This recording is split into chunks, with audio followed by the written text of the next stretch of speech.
What is up, YouTube? We are back at it again.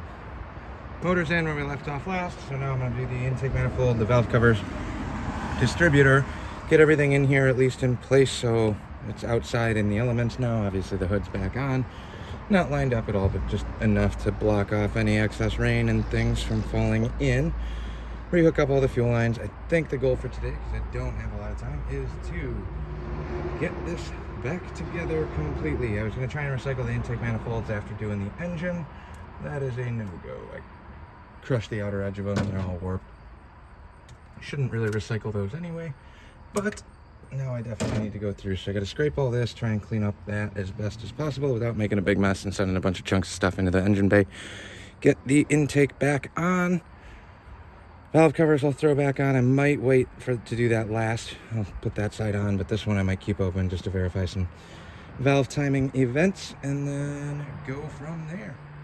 Crawl into the car, try and get the cross member in. It's still supported by a jack, but that's where we're starting today. Let me grab some stuff, get you guys set up, and we will get rolling. Got a brand new tube of some high quality black RTV. Drop this along the china walls here. Hit the corner. You do want a big old glob. You don't want to skimp out on this. We're going to put a big bead across this, since we're not going to use those cork gaskets. I also like to do a little dab around the oil or the coolant passage. So we'll do that.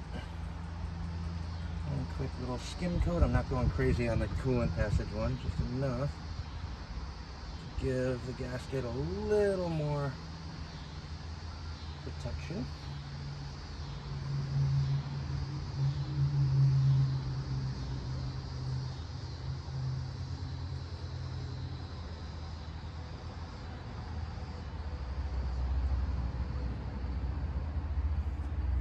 Doer.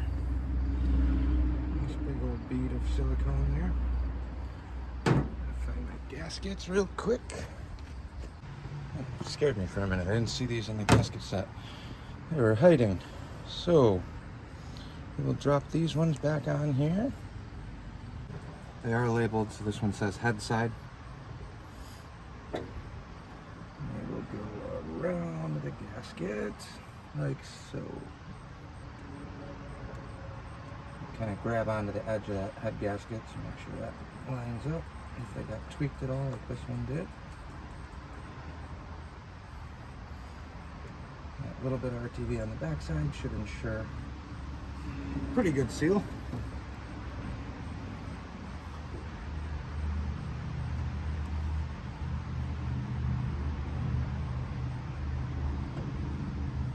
Also helps to maintain this in the proper orientation as such. There we have it. Gaskets on, bolts are lined up, bolt holes are lined up. These coolant passages are way bigger than the old ones that I had on there, which is kind of nice. These fit the gasket substantially better. Grab that intake and drop it in there. And that's about the time I realized I screwed up, got ahead of myself. I gotta scrape off this gasket on the actual intake. There's not much, just a little bit of RTV residue on the coolant ports. So I will go through, clean the bottom of this side real quick, and we'll be back when I'm putting it in.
Do is make sure they are evenly torqued.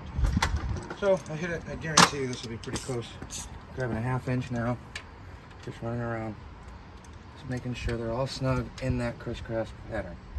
So Did I torque them with the wrench? No. Am I making sure they are all equally torqued right now? Yes. Within a couple pounds, guaranteed.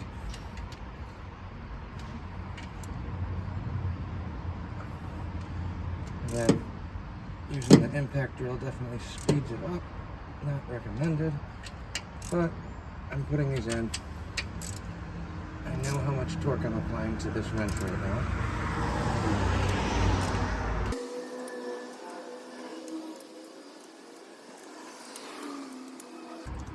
Alright, intake manifold's done. Let's put the carb back on just to seal it up. Wash the accelerator pump too. Drop the carb on.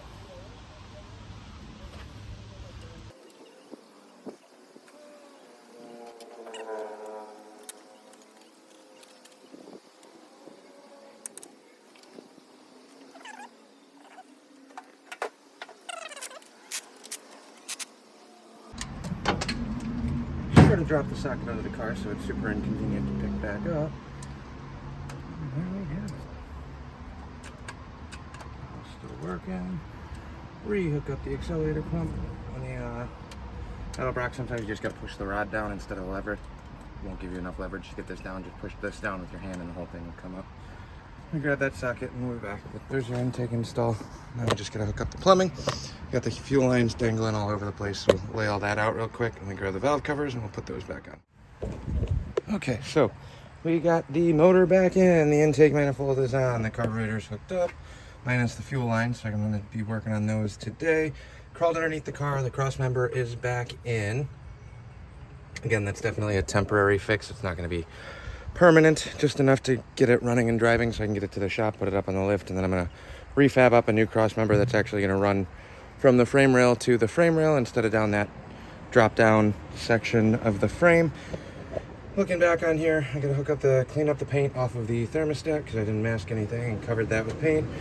Fuel lines, distributor, coolant hoses, radiator. Rehook up the electrical. Everything else is technically done. I did put the trans shifter cable back in as well. That's super janky. That B&M bracket, well, whatever brand, that bracket that I got, $30 whole did not actually drop in and fit. So if I ordered that back in the day, it still would not have saved me enough time to justify a $30 part. I'd much rather tweak the one that I have because it actually fits substantially better than the one that I have in there now. Yes, it bolts up on the pan after I drilled the holes out bigger, but it's got terrible, I doubt you'll be able to see that, but it's got terrible geometry in terms of the shifter cable angle to the bracket. I think a lot of people run those with one of the aftermarket trans levers. I know Low Car sells one that was really nice, but it's $60, and if I can make it work with what I have, that's all I need for now. As for the exhaust, I do have a set of shorty headers that will fit on here, I think. I'll double check that later on, either tonight or tomorrow. But I didn't have it's like the onion style flange, the big 2-bolt ball flange. I ordered a set of flanges or collectors for that. I'm hoping those should be here later today. If that's the case, I'll probably just run shorties for now, and then I can at least try and hack together some sort of super cheap, glass pack style muffler underneath the car somewhere. But if I can get the onion or the bulb style exhaust hooked up, then I think I can just run open dump extensions off of that to get me to the shop before I start building the rest of the exhaust. So radiators hanging out over here, coolant hoses, cast manifolds. If the shorties don't work, the cast manifolds will go on and I would still be doing another dump. Like I said, I got a 6-minute drive from here to the shop, so that's what we're working on. We'll keep you posted slowly as we start knocking some of these sensors back together and hook up some fuel lines.